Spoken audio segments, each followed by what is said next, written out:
गुरुजी प्रणाम। हाँ।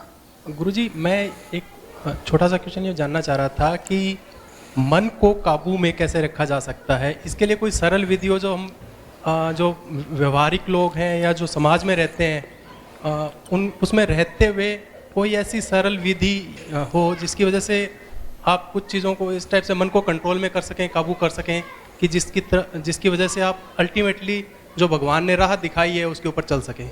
हम बताते हैं सर, से पहले तो हम ही बताते हैं इसका सॉल्यूशन। जितना ज़्यादा खाली टाइम उतना ज़्यादा दिमाग तुम्हारा ख़राब होगा, ठीक है। जितना ज़्यादा तुम रूटीन चेक करो अपना।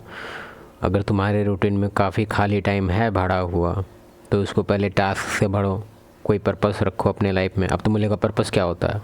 पर्पस तो पहला बात ये नहीं होता है कि अगर तुम कोई स्कूल में है, तुम कॉलेज में है या तुम कोई जॉब कर रहा है तो वो तुम्हारा पर्पस में काउंट नहीं होगा।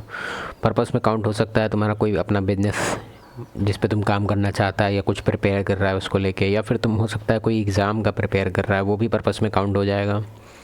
लेकिन बाकी ये सब चीज़ काउंट नहीं होगा। और हाँ, अगर तुम्हारे पास खाली टाइम बहुत है तो तुम्हारा तो एक कहावत है, खाली दिमाग शैतान का। तो यही सॉल्यूशन है, जितना ज़्यादा खाली टाइम उतना ज़्यादा परेशानी। धन्यवाद, प्रणाम। बढ़िया।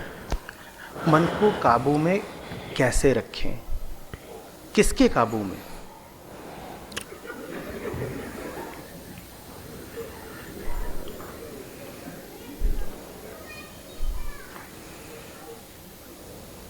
कौन है जो मन को काबू में रखना चाहता है? ये धुरंधर कौन है?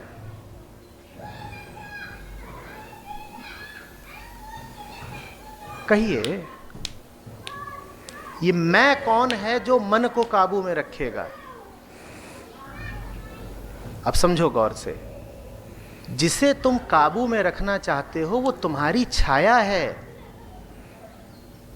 तुम जैसे हो वो वैसी है, तुम उसे काबू में कैसे कर लोगे?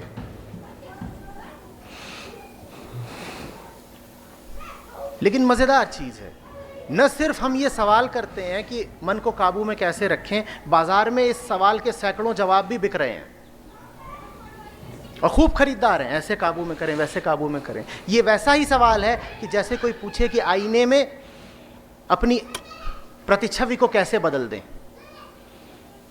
अपनी शक्ल को बदलो तो आईने में जो दिख रहा है वो भी बदल जाएगा। मन मैं का मौसम है। एक चीज़ बोलना चाहेंगे हम, आप सर का भी बात सही होगा ऑब्वियसली, लेकिन हम तुमको एक अच्छा पॉइंट बताना चाहते हैं। इसके पीछे काफ़ी रिसर्च भी है और आयुर्वेदिक वगैरह, मतलब बेसिकली हिंदी का ही स्टडी है, मतलब अपने इंडिया का ही है, लेकिन ये विदेश में इसका काम हो रहा है, मतलब यूज़ हो रहा है। उसका नाम, जो बाबा जी उनका नाम कुछ डंडा पानी ऐसा करके कुछ था, सॉरी, लेकिन काफ़ी अच्छा कॉन्सेप्ट है। उसमें उनका कहना ये है ना कि जिधर तुम्हारा फोकस जाएगा तुम्हारा माइंड फॉलो करेगा, ठीक है। तो हो सकता है तुम्हारा माइंड काफ़ी डाइवर्ट होता है, हो सकता है माइंड तुम्हारा फोकस नहीं कर पाता, ठीक है। तो उसका रूल एक ही बताया गया है उसमें, काफ़ी इफेक्टिव रूल है क्योंकि हम अप्लाई करके देख चुके हैं। इमेजिन करो कुछ काम कर रहा है तुम, ठीक है, तुम्हारा फोकस कहीं और चला गया। जैसे ही तुमको रियलाइज़ होता है कि फोकस चला गया, फिर वापस आ जाओ, कोई दिक्कत नहीं। इसमें कुछ सोचने का जरूरत नहीं कि अच्छा वो फोकस वहाँ क्यों गया था। मूव ऑन, चुपचाप वापस आ जाओ। फिर कहीं काम कर रहा है, फिर कहीं चला गया, फिर से वापस आ जाओ। और एक और चीज़ इसमें ऐड करता है कि अगर आप एक हेल्दी डाइट ले रहे हैं और वर्कआउट में एटलीस्ट 1 घंटा अच्छा खासा तुम्हारा फिजिकल है, तो ये सब चीज़ परेशानी बहुत कम हो जाती है, ठीक है। ये सब फैक्ट है। अब देखते हैं सर क्या बोलते हैं। मन मैं के इर्द गिर्द की गतिविधि है। मैं जैसा होगा उसके इर्द गिर्द की गतिविधि भी वैसी होगी, उसका नाम मन है।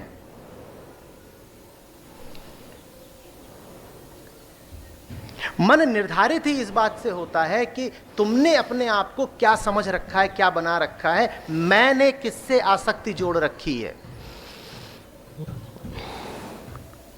तुम अगर अपने आप को गलत समझते हो तो मन ठीक कैसे हो जाएगा?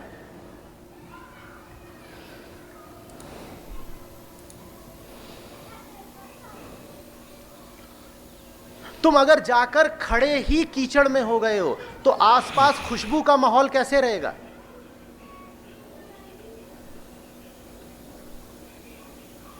कोई कीचड़ के बीच खड़ा होकर के पूछे कि ये सब बदबू कैसे बदली जाए, कैसे हटाई जाए, बदबू काबू में कैसे की जाए। तो मैं कहूंगा बदबू को छोड़ो, जहां खड़े हो वहां से हटो। तुम जहां खड़े हो, बदबू वहां की अनिवार्यता है। ये भी काफ़ी अच्छा पॉइंट है इनका कि अगर तुमको कोई सर्टेन सिनेरियो परेशान कर रहा है तो तुम उसको फिक्स करने के फेर में मत जाओ। हमेशा फिक्स करना is not a solution. Sometimes you have to leave that situation as it is.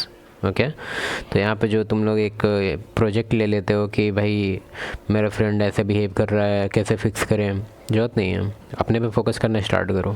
Behaviour अगर उसका है ऐसा, तो इंडल्ज उतना क्यों होना है तुमको। और ऐसे भी फ्रेंड जो तुम लोग कर रहा है 15 to 25 इस सब टाइप में, हम नहीं कहते कि नेसेसरी नहीं है, लेकिन तुमको पता चल जाए कि फ्रेंडशिप जो तुम्हारा जो एक कॉन्सेप्ट है इसके पीछे, वो ये है कि जितना ज़्यादा कॉमन चीज़ उतना अच्छा फ्रेंडशिप। ठीक है, तो हो सकता है तुम जिसको अभी बेस्ट फ्रेंड बोल रहा है, तुम लिखना स्टार्ट करो।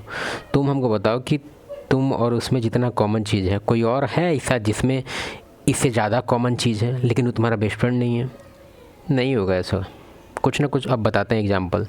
तुम कह रहा है कि तुम्हारा एक बेस्ट फ्रेंड है, ठीक है, तो स्कूल, कॉलेज, एजुकेशन, बैकग्राउंड हो सकता है तुम दोनों सेम अभी एकेडमिक ईयर में होगा, या फिर सेम तुम लोग का ह्यूमर होगा, सेम तुम लोग का सर्कल होगा, कुछ ना कुछ, बहुत कुछ same, music taste, movie taste, बहुत कुछ।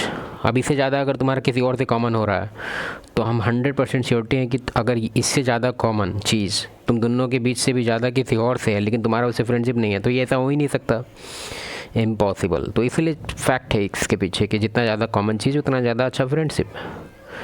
इस चीज़ को समझो और सर का वीडियो देख लेना। चल ठीक है, बाय।